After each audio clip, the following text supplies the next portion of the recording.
You can spot toilet trouble early by listening, looking, and testing before small annoyances turn into expensive repairs.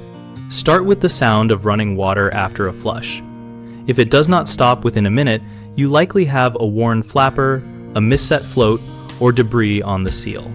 Lift the tank lid, press the flapper to see if the sound stops.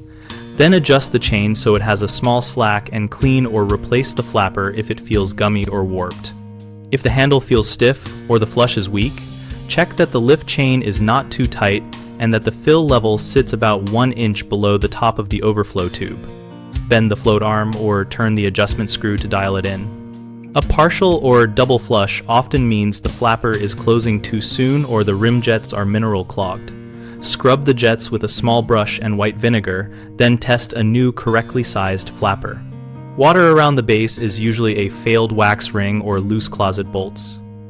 Gently snug the bolts evenly and, if moisture returns, shut off the water, drain the bowl, disconnect the supply, pull the toilet, and set a new wax or waxless seal.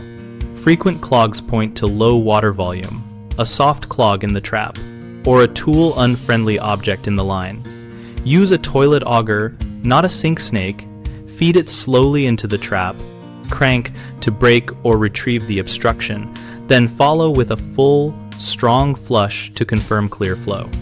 The first common mistake is ignoring a faint hiss or trickle because the toilet still works.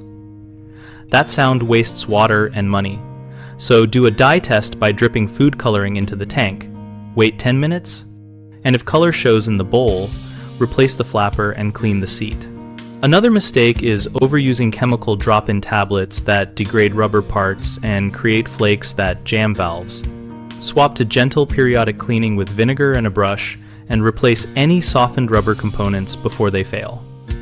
The third mistake is cranking down tank bolts or base bolts to stop a wobble or leak. Over-tightening can crack porcelain. Instead, shim a rocking base with plastic shims, then set a fresh seal and tighten bolts just until snug, alternating sides to keep even pressure. We built bighomeprojects.com to make it simple to connect homeowners with nearby plumbing pros when a repair is beyond a comfortable do-it-yourself.